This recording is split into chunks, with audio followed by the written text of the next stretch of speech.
Iran जल रहा है, मुल्लाओं की सत्ता अब खतरे में है, रियाल की लाश पर खड़ी अर्थव्यवस्था ध्वस्त हो चुकी है और सड़कों पर लाखों लोग चीख रहे हैं, तानाशाह को मौत दो। तेहरान से लेकर शिराज तक, छात्रों से लेकर दुकानदारों तक सबका एक ही नारा है, इस्लामिक रिपब्लिक नहीं चाहिए। यह कोई छोटा मोटा विरोध नहीं, यह खुली बगावत है। अमेरिकी प्रतिबंधों ने गला घोटा और अब जनता सत्ता का गला घोटने को बेताब है। क्या ईरान में नया क्रांति का भूचाल आने वाला है? आइए सिलसिलेवार तरीके से समझते हैं इस पूरे घटनाक्रम को। ईरान इस समय गंभीर आर्थिक संकट की चपेट में है, जिसने देश के विभिन्न शहरों में बड़े पैमाने पर विरोध प्रदर्शन को जन्म दिया है।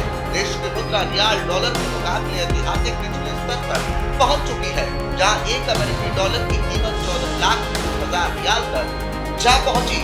वही दिसंबर में महंगाई दर 42.2% तक बढ़ गई है, जबकि खाद्य पदार्थों की कीमतों में 72% और स्वास्थ्य सेवाओं में 50% की वृद्धि हुई है। इस आर्थिक दबाव ने आम जनता, व्यापारियों, दुकानदारों और छात्रों को सड़कों पर उतरने को मजबूर कर दिया है। प्रदर्शन की शुरुआत 28 दिसंबर को तेहरान के मोबाइल बाजारों से शुरू हुई, जहां व्यापारियों ने दुकानें बंद कर विरोध जताया। अगले दिन यह आंदोलन ग्रैंड बाजार और लालीगार चौक और जमहूरी स्ट्रीट तक फैल गया। प्रदर्शनकारी मुद्रा के अवमूल्यन और बढ़ती महंगाई के खिलाफ नारे लगा रहे हैं। जल्द ही यह विरोध अन्य शहरों जैसे इस्फहान, शिराज, मशहद, हवादान, जंजान और केशव तक पहुंच गया। 30 दिसंबर को छात्रों ने शामिल होकर आंदोलन को नई ताकत दी। तेहरान की कई यूनिवर्सिटियों में छात्रों ने आजादी और मौत तानाशाह को नारे लगाए, जो आर्थिक मांगों से आगे बढ़कर राजनीतिक बदलाव और शासन विरोध तक पहुंच गए हैं। कुछ जगहों पर इस्लामिक रिपब्लिक नहीं चाहिए और खुला बाहर जाए के नारे भी सुनाई दे रहे हैं। यह प्रदर्शन 2022 में महता अमीनी की मौत के बाद शुरू हुए आंदोलनों के बाद सबसे व्यापक है। तब भी आर्थिक और सामाजिक मुद्दों ने राजनीतिक रंग लिया था और वर्तमान के संकट के मुख्य कारण भी अंतर्राष्ट्रीय प्रतिबंध है। 2018 में अमेरिका के परमाणु समझौते से हटने के बाद लगे प्रतिबंधों ने ईरान की अर्थव्यवस्था को कमजोर कर दिया।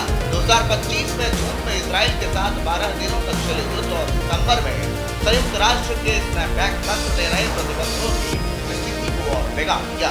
अमेरिका के नवनिर्वाचित राष्ट्रपति डोनाल्ड ट्रंप की मैक्सिमम प्रेशर नीति ने भी बाजारों में अस्थिरता बढ़ाई।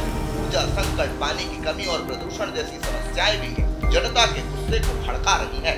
सरकार की ओर से राष्ट्रपति मसूद पेजेस्कियान ने नरम रुख अपनाया है। उन्होंने आंतरिक मंत्री को प्रदर्शनकारियों की वैध मांगों को सुनने और उनके प्रतिनिधियों से बातचीत करने का निर्देश दिया है। पेजेस्कियान ने कहा कि लोगों की आजीविका उनकी प्राथमिक चिंता है और मुद्रा बैंकिंग सुधार के लिए उठाए जा रहे कदम बहुत जरूरी हैं। प्रदर्शनों के बीच सेंट्रल बैंक के गवर्नर मोहम्मद रेजा फरजीन ने भी इस्तीफा दे दिया, जिन्हें अब्दुल नासिर हिम्मती ने रिप्लेस किया। संसद स्पीकर मोहम्मद बाकर कलीबाफ ने भी लोगों की क्रय शक्ति बनाए रखने के लिए तत्काल फैसले की बात कह डाली। हालांकि तनाव कम नहीं हुआ है। सुरक्षा बलों ने कुछ जगहों पर आंसू गैस का इस्तेमाल किया और प्रदर्शनकारियों को चिंतित किया। ईरान के अटॉर्नी जनरल ने चेतावनी दी कि अगर प्रदर्शन का राजत्ता फैलाएंगे तो कड़ी कार्रवाई होगी, लेकिन शांतिपूर्ण विरोध को वैध माना जाएगा। विदेशी दबाव भी बढ़ रहा है। अमेरिका और इजराइल से सैन्य खतरे की आशंकाएं हैं, जो आर्थिक अस्थिरता को गहरा रही है। इसका मुख्य कारण है रियाल का रिकॉर्ड पतन और महंगाई का उछाल, बढ़ती बेरोजगारी, खाद्य पदार्थों की कीमतें, अंतर्राष्ट्रीय प्रतिबंध और युद्ध के बाद चुनौतियां, जनता और शासन के बीच बढ़ता अविश्वास। कुल मिलाकर ईरान वित्तीय संकट, व्यापक विरोध और राजनीतिक अस्थिरता के दौर से गुजर रहा है। सरकार ने वार्ता के संकेत दिए हैं, लेकिन प्रदर्शन जारी है।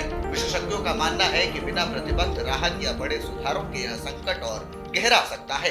देश की स्थिति अभी अनिश्चित बनी हुई है और आने वाले दिनों में ही यह तय हो पाएगा कि आंदोलन और कितना बढ़ेगा और सरकार आगे कितने दिन तक टिक पाएगी।